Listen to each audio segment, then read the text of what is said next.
Hi everybody, thanks for joining me again for a George Crafts tutorial. What I am going to do today, after my phone stops beeping at me, is show you some techniques for inking. Really excited because I really love using inks because there's so much you can do with them. I'm going to show you two simple techniques today, but before I do that I'll just go through some of the equipment that I've got here. So first of all, have my mat. Normally I would use my glass mat, but it's got a really funky pattern on it and it wouldn't look very good on the camera, so this is a non-glass mat. It's just to protect the surface really. This is a blending tool which you will see me use in just a little while. It's like a handle, wooden block and velcro pad, and then you use the velcro to stick one of these little sponges on. Which brings me to my next piece of equipment, is my ink pads.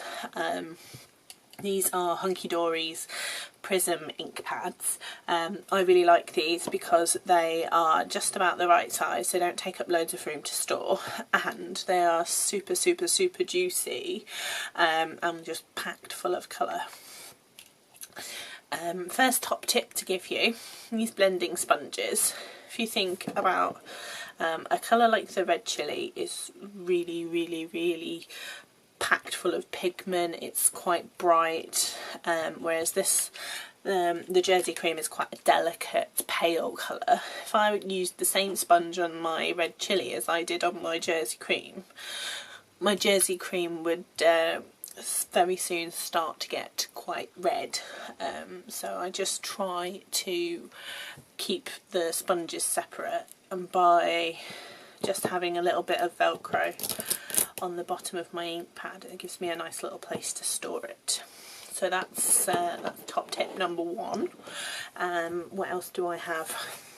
I've got a couple of pieces of card just to show you the techniques with. This is Hunky Dory's Ink Me, so it's a smooth uncoated cardstock.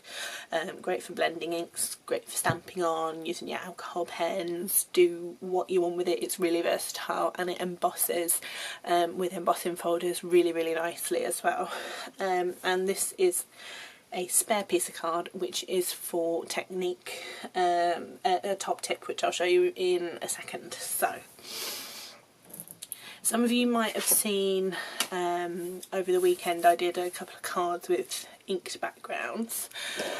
One of them was a little bee, and that seemed to be really quite popular across social media, so I thought I would show you how to do that background.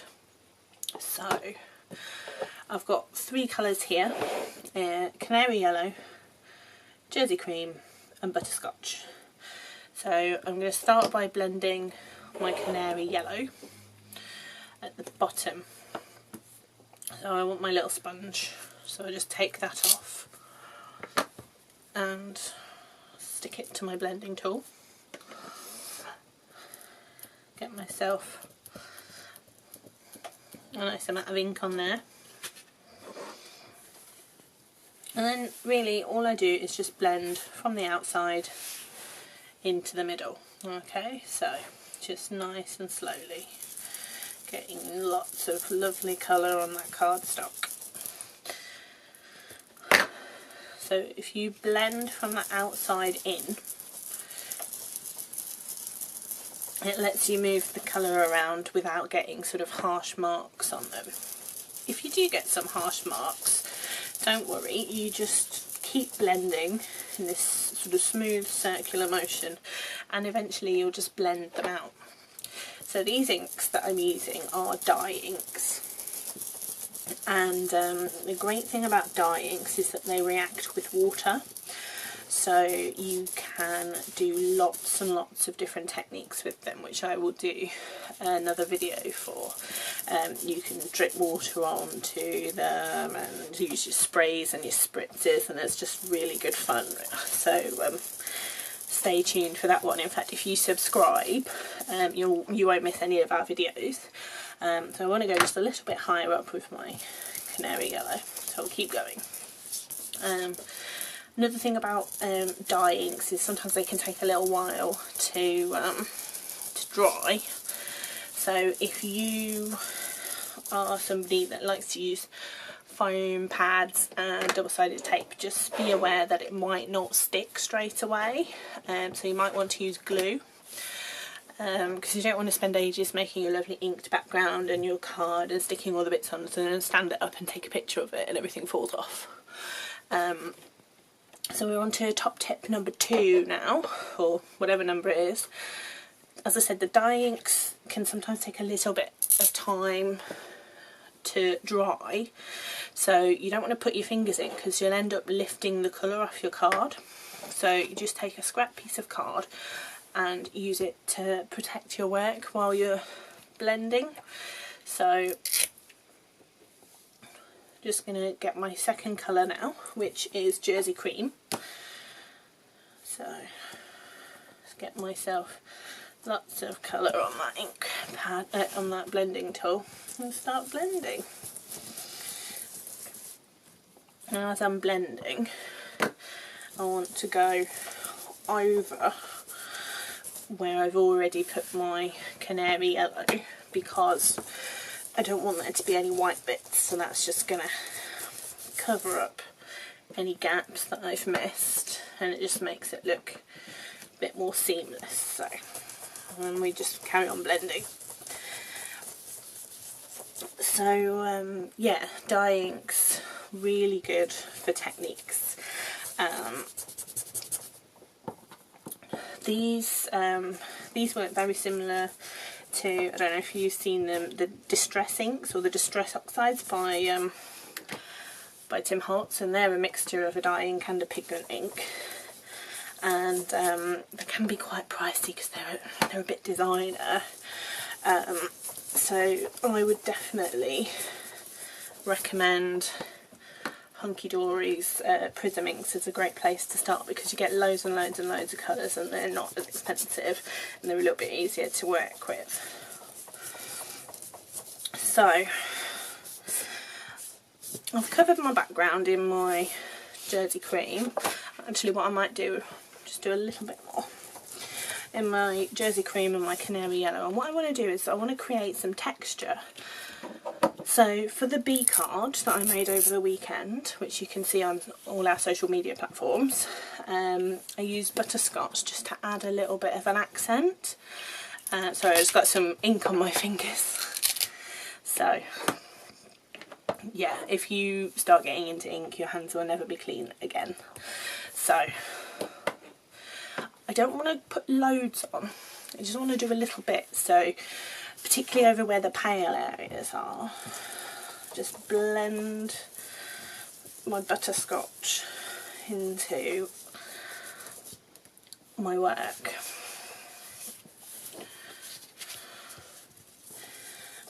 And you can see just how it's starting to create the look of texture and depth without having to use things like embossing folders or anything else or any fancy tools. It's just a flat piece of card, 3 colours,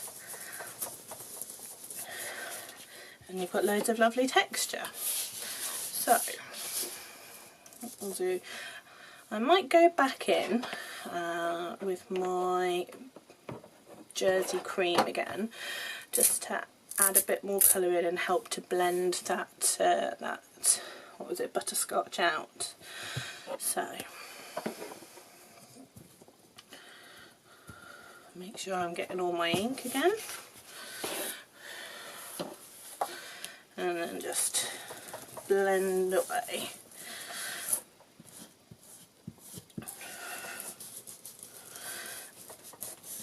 Okay, and there really is no wrong way to use inks. I mean, experiment, have fun, play around, do what you want. It's entirely up to you. So there, I've just got a bit of a textured background. If I wanted to, I could blend my Jersey Cream and my Canary Yellow just a little bit more, but I'm quite happy with that because I'm going to cover it up with bits and pieces anyway, if I make a card with it, so I'm quite happy with that. What I want to do now is just show you our second technique, and I want to make a graduated background for you. I really like doing graduated backgrounds. They're really useful because you can just make things like sunsets and seascapes, and you just have to choose some colours that you like and crack on. Okay, so that's one, and now I've got another piece of card here to do the second one. This technique's really easy as well, so if you're a beginner, it's a great place to start. So I've got some different colours this time. I've still got my canary yellow, but I've got red chilli and orange zest as well. I want this to look a bit like a sunset. When you think of sunset, you kind of have sort of the lighter tones at the bottom and the deeper, darker tones at the top. So my top colour is going to be red chilli, my middle is going to be orange zest. Yeah, my middle is going to be orange zest. I caught myself out there. And the bottom's going to be canary yellow, and hopefully we will end up with something that looks like this. So the best way to do this is to start with your dark colour at the top, then your lighter colour at the bottom, and then fill in your middle afterwards. So take my sponge for my red chilli, and then just pick up some colour and start to blend.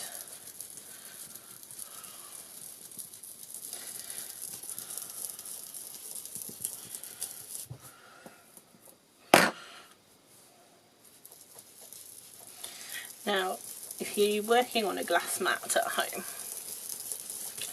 don't just wipe off the colour when you're finished. Get a spray bottle and just put a little bit of water, get some watercolour card, and just dab your card on it. Just get messy, have fun, and you'll make yourself some really cool looking, unique mixed media backgrounds. So that's another little top tip there. So I'm quite happy with the red. What I'm going to do now is turn it around and start to put my yellow. I'm going to do it over here just because that's going to be a little bit wet and I don't want to get red into my yellow if I can help it. It would help if I put the sponge on. So, yellow sponge, yellow ink pad. You don't have to have an ink pad for every colour, a sponge for every colour even. If you just sort of group them into families, so keep all your dark greens together, or your bright yellows together, or your sort of deep oranges and reds together, so you know that you're not going to contaminate any of your ink pads. So I'm just blending my yellow into the cardstock. You don't have to go all the way up to the red if you don't want to. Just do however much you want. I think I'm in danger of losing my sponge. So that's looking pretty good. I'm going to leave it there before I lose the sponge. And now what I'm going to do is use my orange, or orange zest, to give it its proper name. So let me just grab that sponge off the bottom. Oh, it's well on there. There we go. You can see, look, my fingers are getting very inky. So pick up lots of colour, and now I'm going to blend the middle. So just blend the colours together so they look nice and seamless.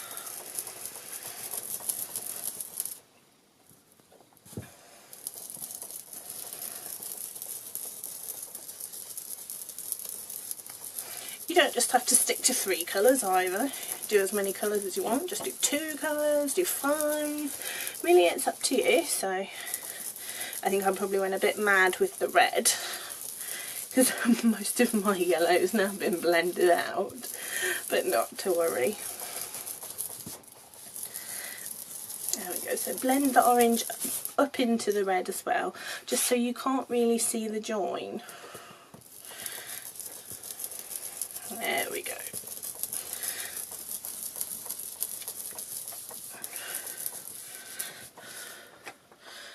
So now we've got a nice sunset background.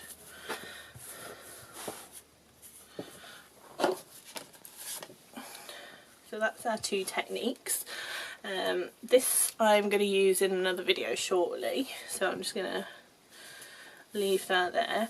This one, if you wanted to, you could sort of colour in a little bit along the bottom with a marker. This is a Kuretake writer pen. Kuretake go by Purika now in the UK, so if you want to look them up online, they make really nice pens.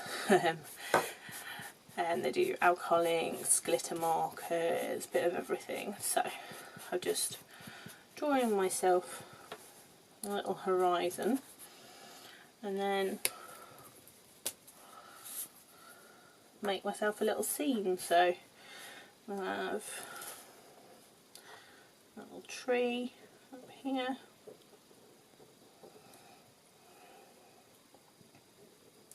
just in silhouette form. Doesn't have to be really neat, you don't have to be a great drawer. Maybe a little farmhouse over here. And a little roof and a chimney. And colour it in so it's a silhouette again. Sometimes I like to leave the windows not coloured, because then you can see all that gorgeous sunset in the background poking through.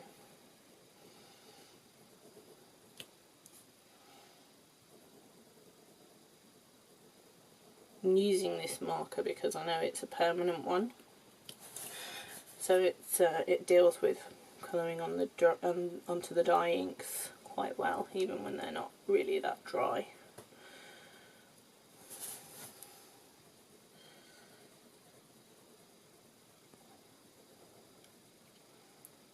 Okay, so we've got our house and our chimney. Maybe some wisps of smoke from the farmhouse. Maybe we have a little fence along here.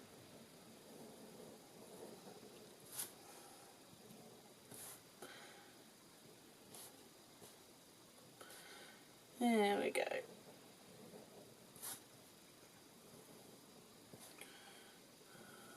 And then just put my fence posts in. Maybe they're a bit wonky and off to the side. It's an old fence. There we go. You do what you want with it. Anyway, that's that. Or you could do, just put that on the front of a card, stamp a little sentiment on, or leave it blank if you want to. It's a nice card for somebody. So I hope that was useful. I hope you enjoyed it. I hope you learned something. I will do some more technique videos with these inks because, well, I just love them. If there's anything you want to see in particular, let me know. And keep in touch, follow us on social media, and don't forget to subscribe to our channel. Thank you very much. Bye.